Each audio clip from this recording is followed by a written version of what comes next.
Bonjour à toutes et à tous. Eh bien, on se retrouve à Paint-Rolland encore cette semaine après Nadia Manka. Nous sommes toujours au hameau du Baou, mais c'est mon 91e invité. Donc on s'approche énormément des 100. Et comme vous le savez, peut-être, en tout cas je vous l'apprends, à 100, on va arrêter, on va changer de concept. En tout cas, pour parler du jardin partagé, qui de mieux que mon invité qui s'appelle Arnaud Odile. Bonjour Arnaud. Bonjour Philippe. Est-ce que tu connais cette émission? Oui, bien sûr, je connais le principe et j'ai vu quelques vidéos. Tu as vu quelques vidéos, puis tu as vu Nadia récemment. Tout récemment, exactement. Tout récemment. Ouais. Donc, si tu connais l'émission, on fait les présentations. Tu es né où? Quel est ton parcours? Alors, je suis né donc dans l'est de la France, en Lorraine, dans un petit coin de campagne. Voilà.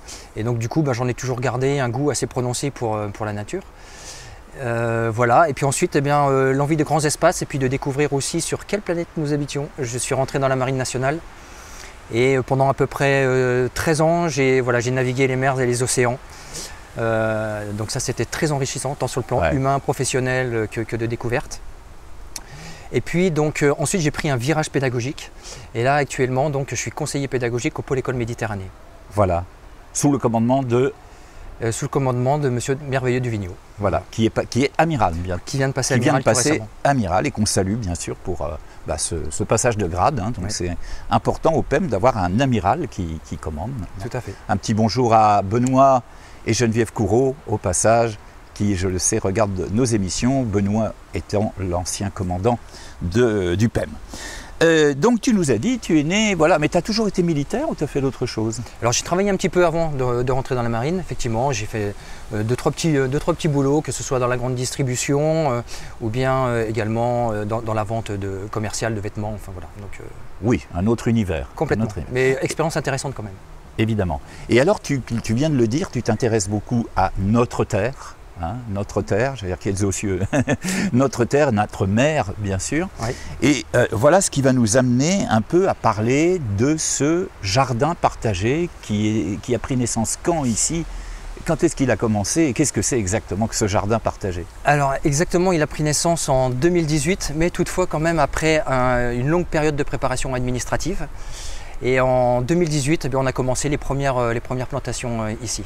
Alors, Comment ça se passe? Comment ça se passe? Tout simplement, il faut déjà recueillir un petit peu l'assentiment de tout le monde et de voir en fait comment est-ce que le projet pourrait être accepté. Ouais. Donc en fait là déjà au niveau des résidents, on fait du porte-à-porte pour leur demander qu'est-ce qu'ils pensent du projet, hein, déjà. Et puis ensuite, c'est une résidence qui est gérée par un bailleur social. Donc il faut préparer un dossier, convaincre. Évidemment, parce que là on est sur le terrain du bailleur social. Exactement, voilà. Hein, et c'est donc un jardin partagé qui est à usage des résidents. Voilà. Alors quand on démarche comme ça, c'est peut-être pas évident quand même. C'est pas forcément évident, mais voilà, enfin c'est une étape en tout cas qui est essentielle. Quelle est sa structure? C'est une asso? C'est une association? Alors exactement, c'est que d'un point de vue administratif, il faut qu'une association signe une convention avec le bailleur social. Ouais, c'est logique. Pour que le projet. Tu en es le président peut-être? Non.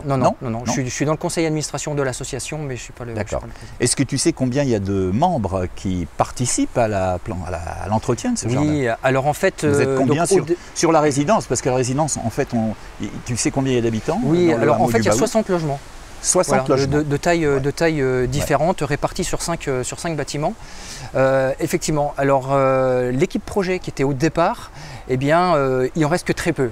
Donc ceux qui ont lancé la dynamique finalement, et c'est un petit peu la difficulté dans ce genre de projet, c'est justement parce que il y a des aléas, il y a des déménagements, etc. Oui. Et donc tout ça fluctue.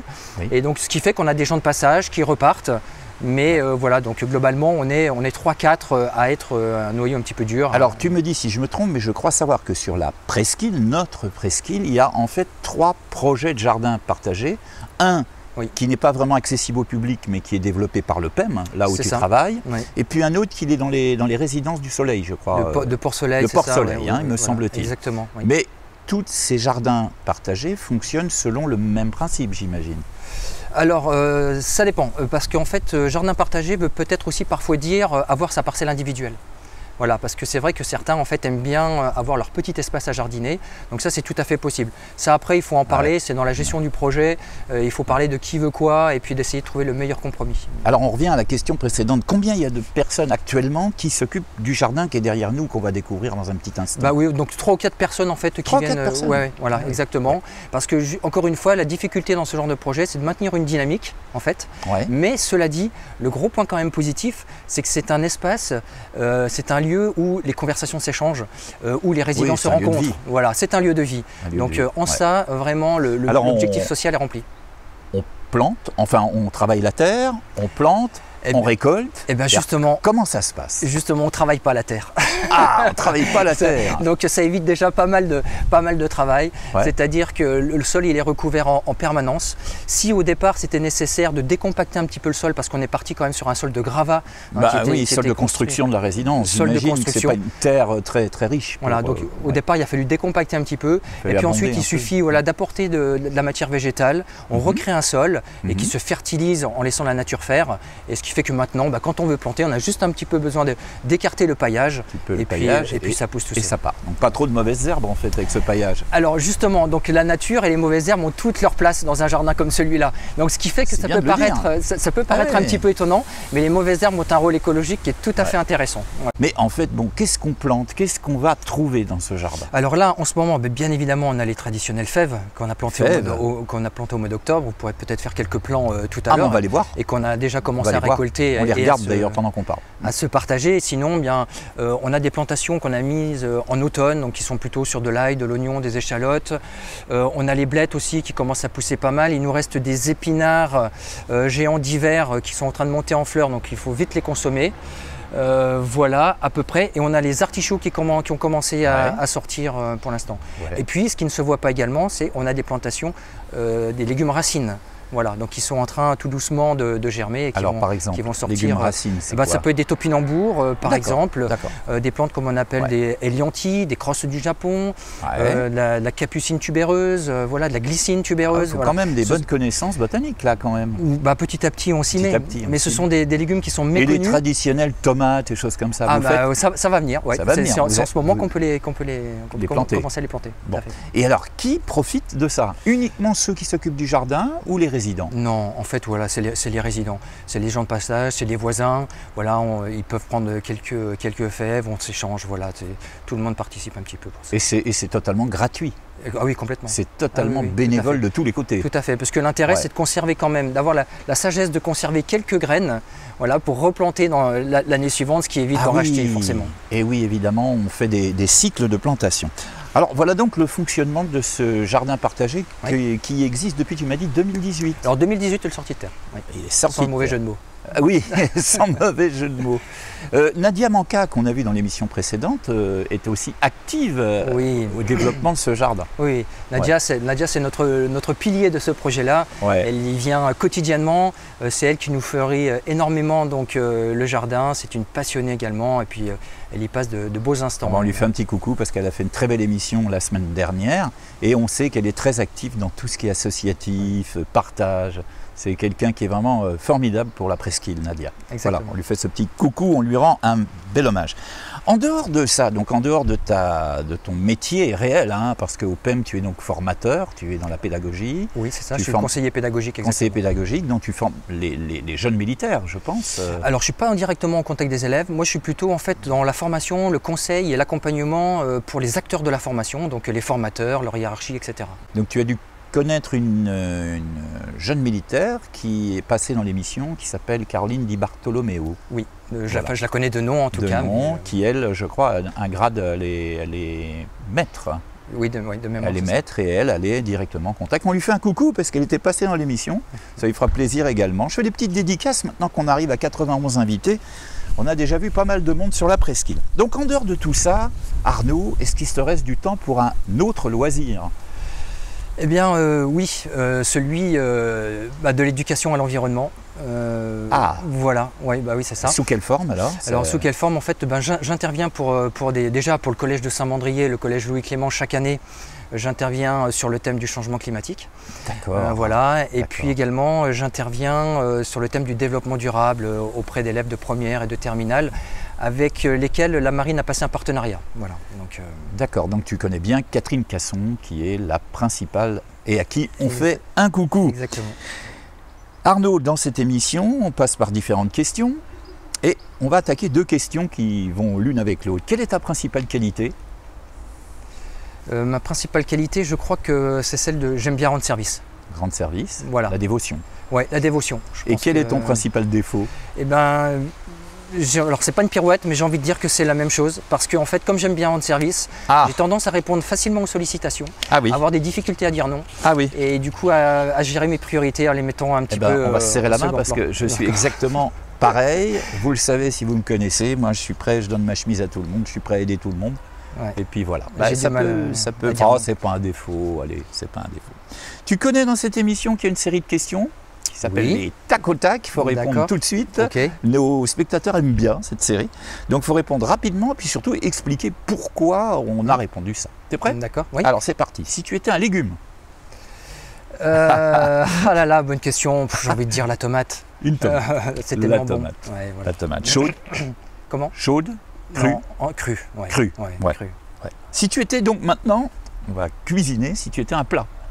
Un plat, je dirais un plat de ma région d'origine, la Lorraine, qui est en fait une viande qui est marinée dans une pâte feuilletée et qui est cuite au four. Pâté lorrain. Et voilà, et c'est absolument, c'est très simple, mais c'est très très bon. Il a un nom. Pâté lorrain. Pâté lorrain. Il n'a pas un nom local. À chaque fois que je vais me ressourcer là-bas, j'en mange forcément. Évidemment. Si tu étais un animal. Je pense que ce serait un oiseau. Un oiseau.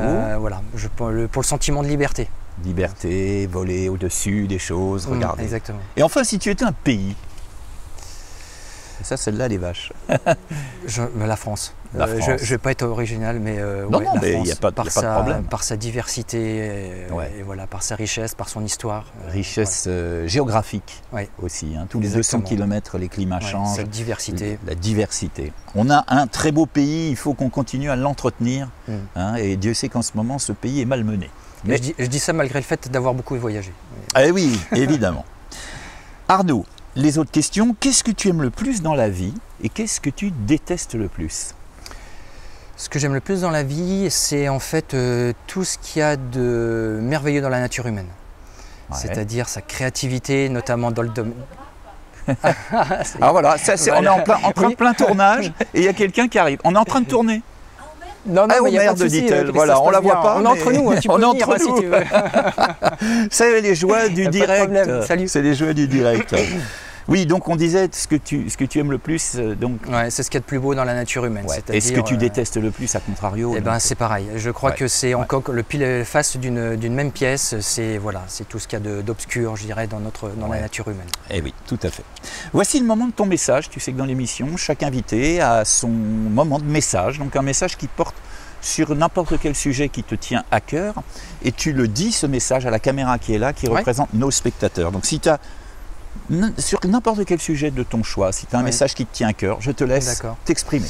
Pour rester sur le thème du jardinage et plus globalement de la permaculture, je vais reprendre en fait une phrase du cofondateur de la permaculture, qui est Bill Mollison, qui disait qu'en fait le plus grand changement que l'être humain peut faire, c'est de passer d'un statut de consommateur à celui de producteur. Et même sur un petit espace comme celui-là, eh bien, ça rendrait énormément de services. Donc voilà, j'encourage tout le monde à planter, à produire, si tant est même en toute petite quantité, eh bien, un petit peu de nourriture. Voilà. Même sur ses balconnières, quand même on est sur seul son chez balcon, soi, on n'a pas besoin d'avoir de grands espaces, effectivement. Les mains dans la terre, la source. Et si je peux rajouter, bien sûr, sur le jardinage, il y a 2 rendez-vous prochainement. Tout d'abord, les 48 heures de l'agriculture urbaine à Toulon. Donc si vous allez sur le site, vous aurez donc tout le programme avec des visites de jardin, des ateliers dans le centre-ville de Toulon et dans les environs. Donc ça, c'est les week-ends du 29 et 30 avril. Et puis, un petit peu plus loin, le 4 juin, c'est la fête au jardin, au domaine de l'Ermitage. Et ça, les Mandréens sont habitués, c'est un rendez-vous, je crois, annuel. Alors donc les rendez-vous sont pris, hein. On a bien noté, on va les inscrire sur l'écran. Hein. Donc 2 rendez-vous à ne pas rater. Et puis quant à vous, eh bien vous le savez, si vous souhaitez me contacter pour d'autres émissions, vous m'écrivez sur l'adresse internet qui s'écrit actuellement sur l'écran, fpm.saintmandrier1 tout attaché info@orange.fr. N'oubliez pas non plus, si vous aimez ces émissions qui nous permettent de mieux se connaître les uns les autres, n'oubliez pas de vous abonner à la chaîne, de cliquer sur la petite cloche des notifications qui vous permettent évidemment d'être informé chaque semaine, tous les jeudis, de pouvoir regarder votre émission préférée, Figures et Portraits Mandréens. Les 2 semaines prochaines, nous n'aurons pas d'émission parce que ce sont les vacances de Pâques. Et pendant les vacances de Pâques, je me permets de m'octroyer un petit peu de repos. En revanche, on va se retrouver le jeudi 4 mai pour une prochaine émission, la 92e émission. Et là, ne l'arrêtez pas parce que ce ne sera pas seulement un personnage, mais une équipe qui va être filmée, qui va être en reportage. Voilà, on se dit donc rendez-vous au 4 mai prochain. Merci